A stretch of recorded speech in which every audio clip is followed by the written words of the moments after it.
All right, we are live, and Finding Bigfoot just went off the air. And I gotta say, this was a really good one.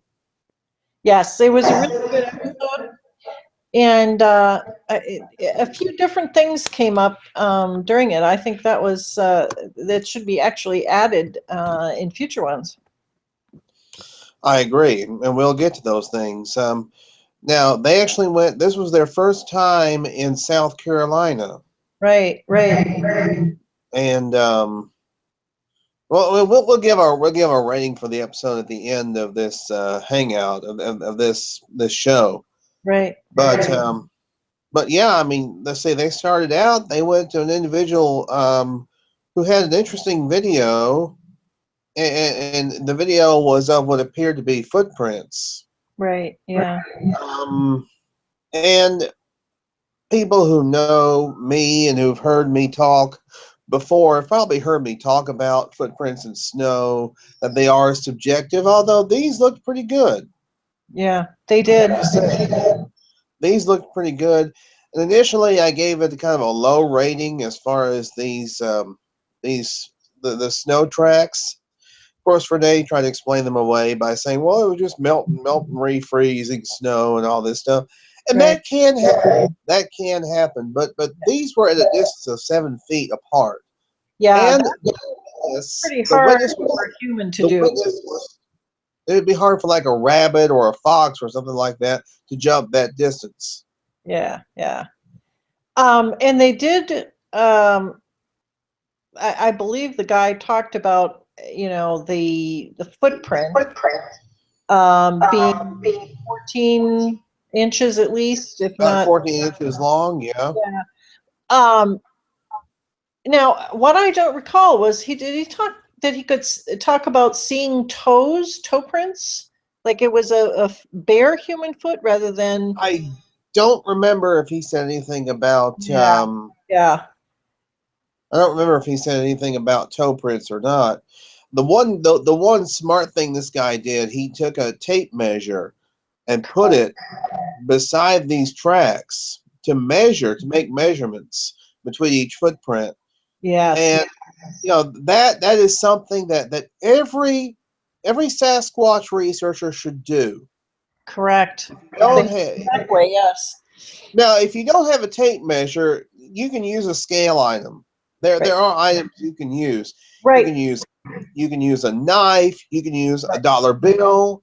You right, can right, use your wallet or whatever kind of scale item you might happen to have on you. You can put it correct. beside the footprint. But the tape measure in particular was so helpful to measure between each track. Um, It really was, and I think every Sasquatcher should have a tape measure in their backpack. yeah, yeah. The other thing that I noticed about the video of the tracks was that they were in such a straight line, which is pretty unusual for humans. I mean, humans can't do that really. No, Uh, they can't. And there many of the reports that have talked about Sasquatch footprints. yeah, Now, when we as humans walk, our feet are kind of they're kind of parallel to each other. Our feet are. yeah, But when you encounter Sasquatch, a line of Sasquatch tracks, they walk almost pigeon-toed, but they walk like they're walking a tightrope. right. So And so that gave me the idea that maybe that was real. Plus, the property was up in the mountains, I believe. Correct. mhm. So you know they've been certainly known to be, to live in the mountains and and the mountains in South Carolina have, a lot of trees, and there's, um, the wildlife would be conducive too. Right, yes. And yeah, I'd initially given this a low credibility rating. I'm gonna give this a higher credibility rating. I'm gonna say that these footprints are at least an 8. Are they credible? That's our new segment. Are they credible? I would say about these are about an 8, an 8. Yes, You know, I'd agree with that. and I'm knocking off 2 points because of the possibility of them, maybe being a more common animal. But again, I mean, with them being in the straight line and them being 7 feet apart, That's pretty I mean hard. that's Yeah, I don't it's know. pretty extraordinary. It is. I Yeah, mean, you know, what is the leaping ability of a fox? What is the leaping ability of a rabbit? yeah, yeah.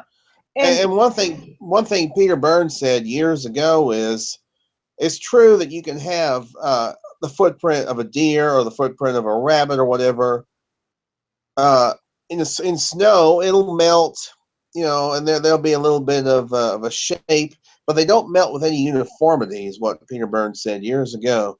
right. In other words, they may, in other words, when you have rabbit tracks, they're not going to melt out to be this huge size, and they're not going to have toe prints in them either. No, and these were certainly foot shaped, human foot shaped. And he saw them, he said, just a couple days after he thought that this had happened.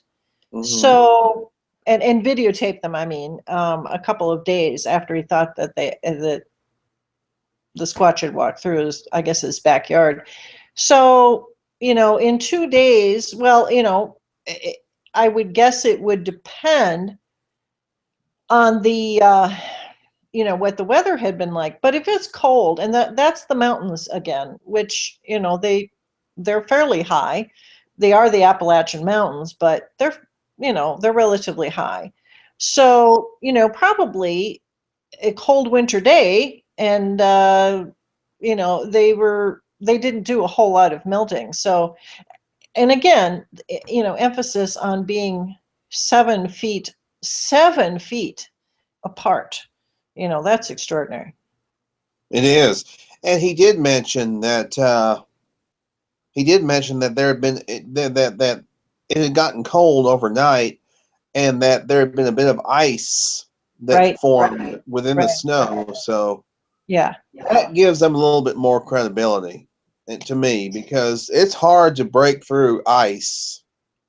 You know, yeah, yeah, it would be hard to break through that hard crust of yes, ice. It really would be. It yeah, would be very difficult yeah, unless it's a large animal. I mean, right. even as humans, we have a hard time. We would have a hard time breaking through that hard crust. Well, since you live in Mississippi, you probably have never had to travel through knee-deep snow. Um, No. that has melted and then refrozen. And let me tell you, having grown up in Minnesota, in northern Minnesota, it is not easy.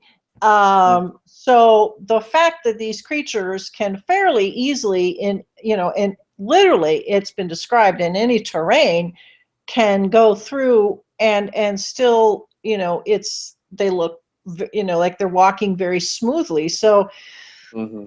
I don't know. Yeah, I think that's an 8. I think that's definitely an 8. Yeah, yeah, that would be my rating as well. I give these a very high credibility rating. Yeah. So they after they examined the footprints and were sure that they were Sasquatch, except for Renee. Renee was the lone dissenting voice. Yeah, yeah. Um, Though I she know didn't this is ever say anything regarding that 7 foot difference between the each track. So, I don't know. you're correct. She didn't say anything about that. This is. I mean, sometimes I agree with Renee, sometimes I don't. This Right. is one of those times where I certainly don't agree with her. Yeah. Yeah.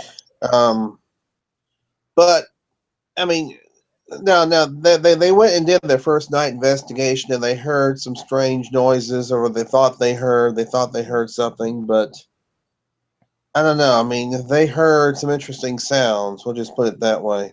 Yeah, yeah. But again, I mean, sounds can be subjective, and And I mean, coyotes and foxes can make some very interesting noises. yeah, Um, yeah. Foxes but can I mean, really oh strange yeah, cry that just sounds like it's a combination of barking and crying. Oh, first time I ever heard mm-hmm, fox. I mean, mm-hmm. I grew up in the woods, but in my suburban home where I lived in Northern Virginia, there were there was a fox that was always in the backyard, and I mean, the first time I ever heard it, I thought, what the, it was like a sit up in bed moment.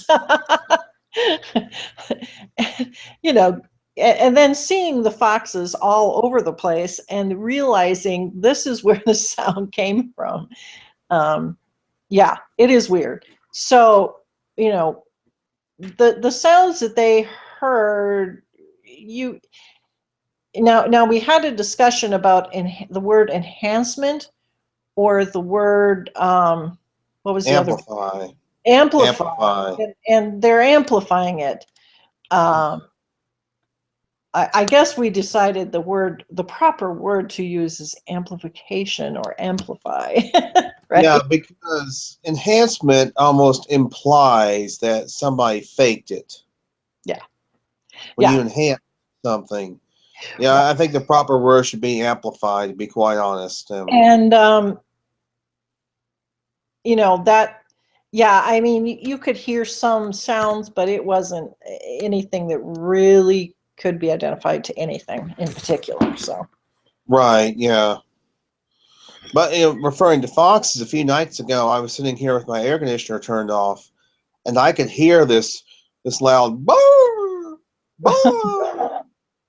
And I go outside, and I didn't see the fox, but I heard it, and I knew it was a fox. yeah, yeah, yeah. Those, they can be very strange. I mean, it's just a weird sound. It's just if you don't know what it is, yeah, you're going to start thinking, oh, you have squatches all over your place. And Well, when I what lived in happened Colombia, was I was pretty sure that there weren't any. what happened was a few years ago. I heard that same. Actually, I heard the some screaming, and I said, "What in the world is that?" Hmm. So, but it didn't sound like a. I did not think it was a Sasquatch. I didn't immediately think Sasquatch. I thought, well, that's got to be some kind of an animal. Right. So I looked it up. I looked it up online, and I looked up. I said, now let's see, what should I look up? Fox vocalizations. Hmm. I'm going to look up fox vocalizations because I know we have foxes around here. I've seen them. Right.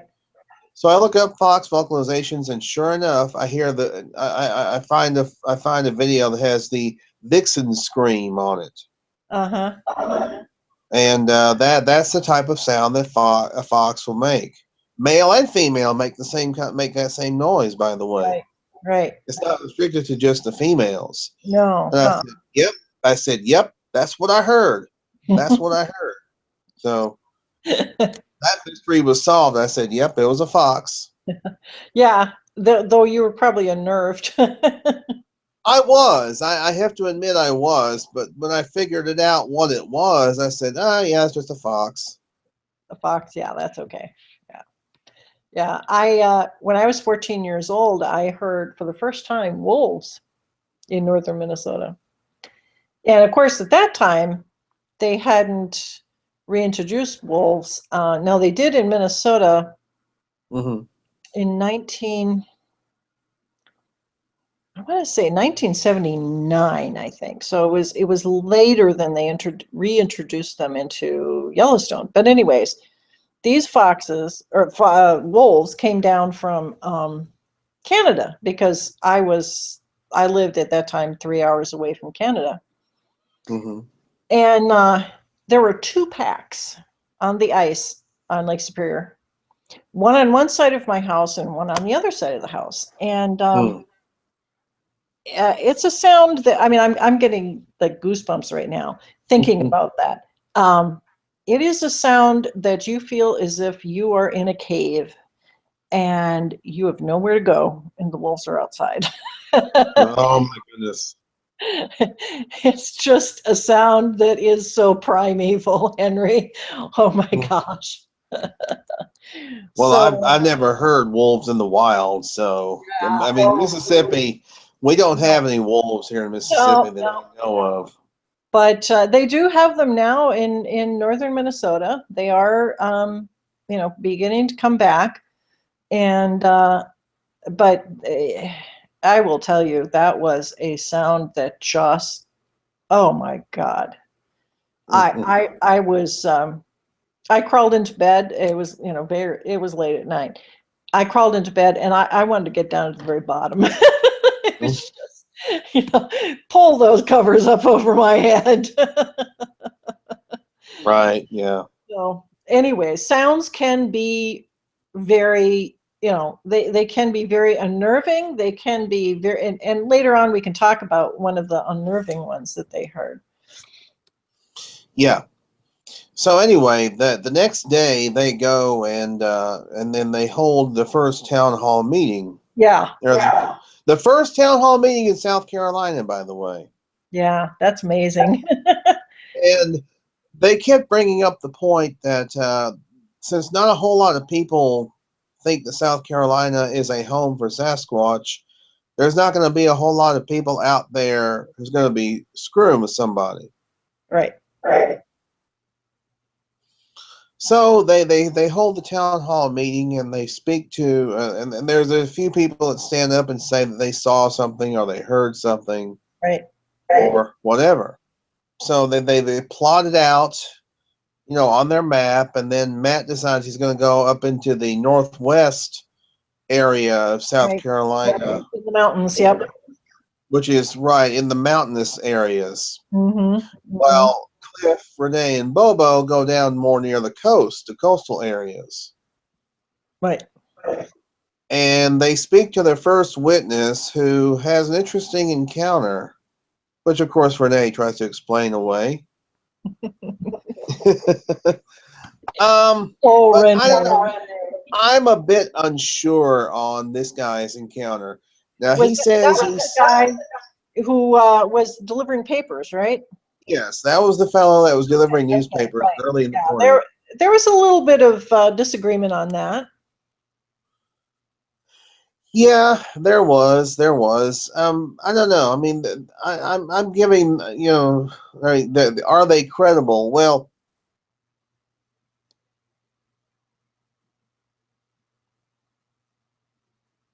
Were they credible? Was the guy credible?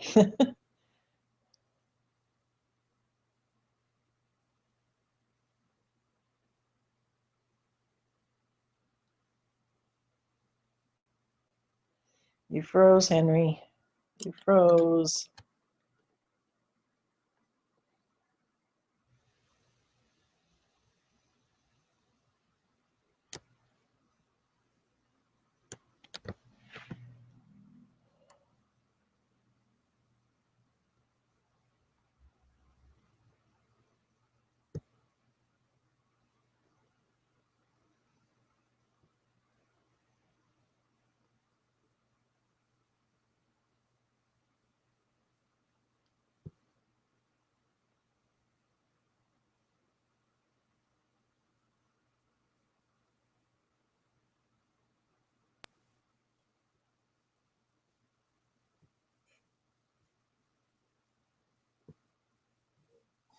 Okay, you back?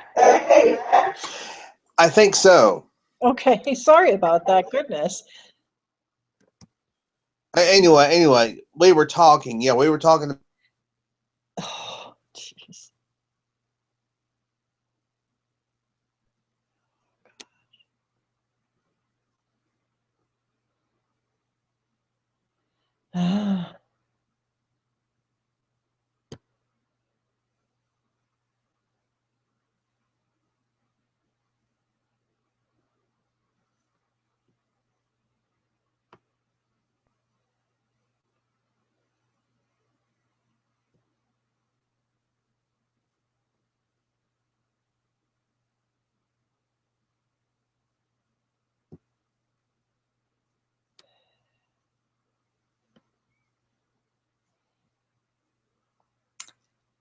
Well,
I just this is done.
I think we lost Jennifer.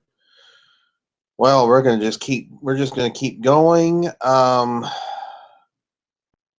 Let's see. Maybe there should be a way to invite people.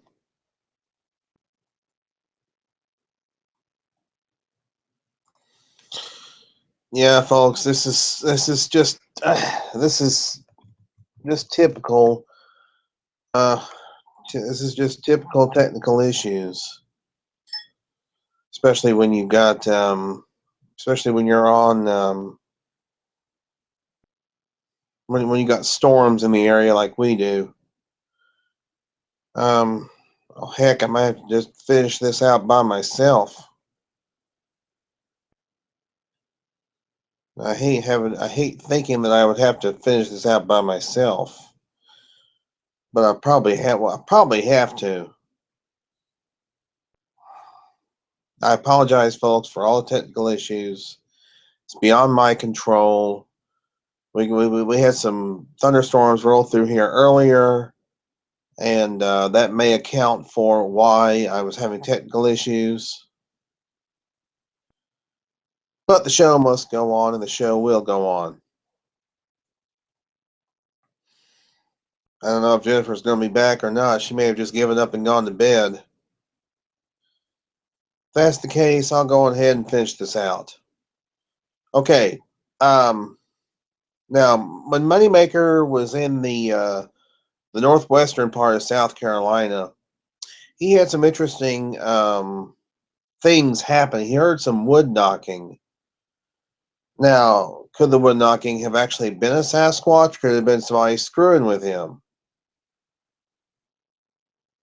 I kind of find that unlikely, given that not a whole lot of people probably knew where he was to begin with. I mean, he heard something. I don't know what he heard, but he heard something. And then uh, Cliff, Renee, and Bobo went and spoke to.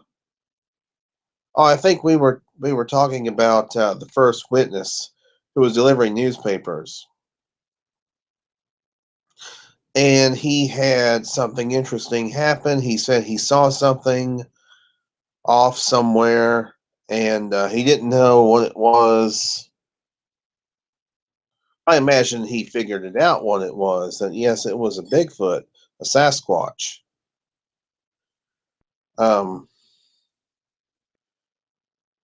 Now, he said that he saw this thing at 60 yards away and saw uh, the red eyes reflecting.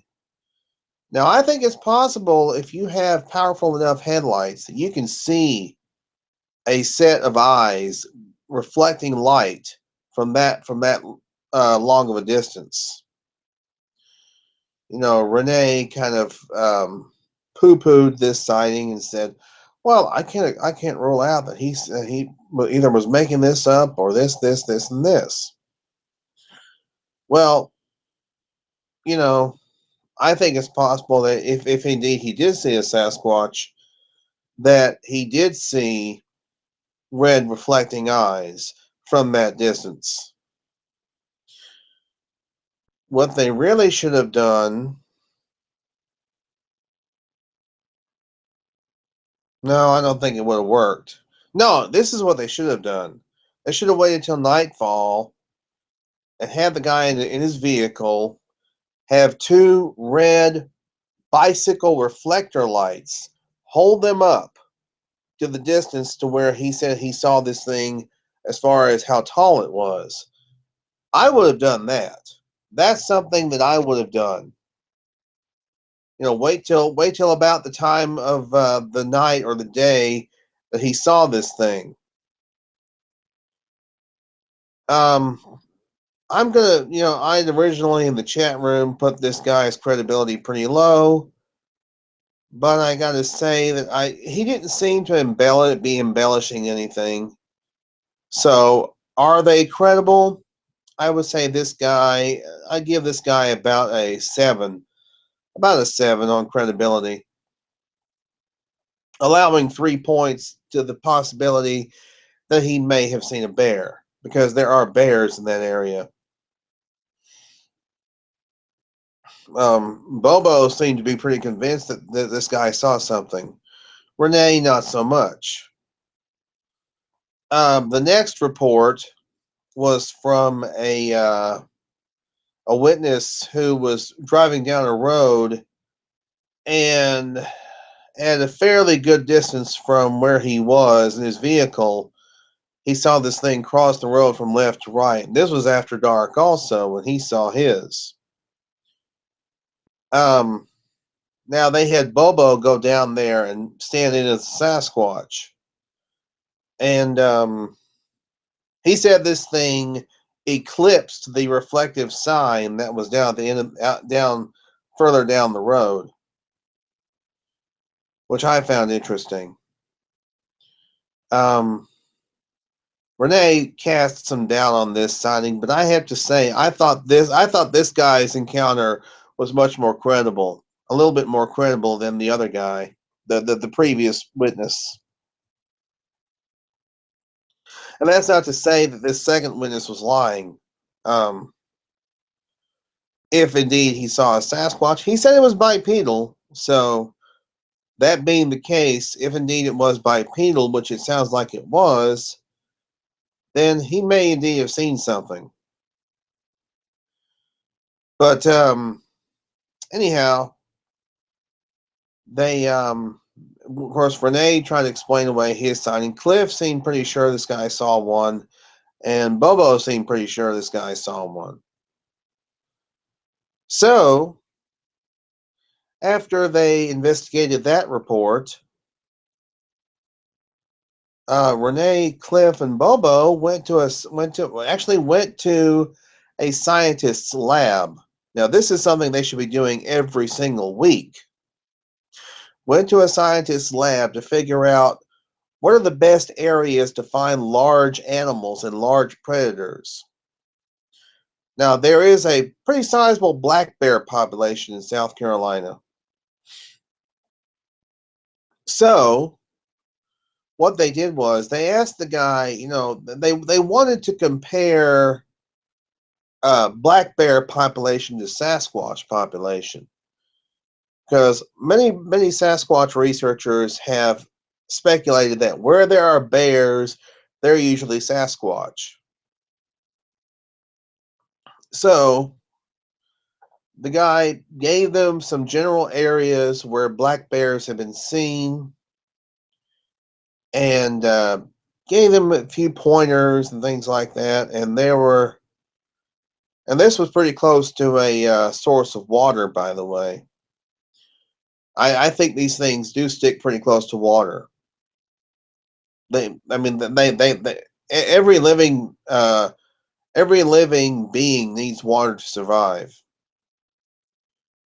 So They went to this area for one last night investigation, and they got some pretty interesting. They actually got some action for once. They heard vocalizations. They had something walking in the water bipedally in a swamp. They heard multiple vocalizations. Cliff was fairly sure they heard a Sasquatch. And usually I give Cliff a lot more credibility when it comes to that. Usually, generally, Moneymaker seems to think there's a Sasquatch behind every tree, that everything is a Sasquatch. I'm sorry, Matt, but that's how you are on TV. You come off that way. Sometimes Bobo does too. I like Bobo, but he sometimes comes off that way. But no, this I think they may have heard and seen. I think they may have heard something. So they had actually a pretty good night. The last night investigation. They were on electric golf cars. Electric golf cars do not make a great deal of noise at all. They're pretty stealthy. They didn't catch anything on therm, but they did hear some bipedal walking, and they heard some vocalizations. So they may indeed have heard the South Carolina Sasquatch.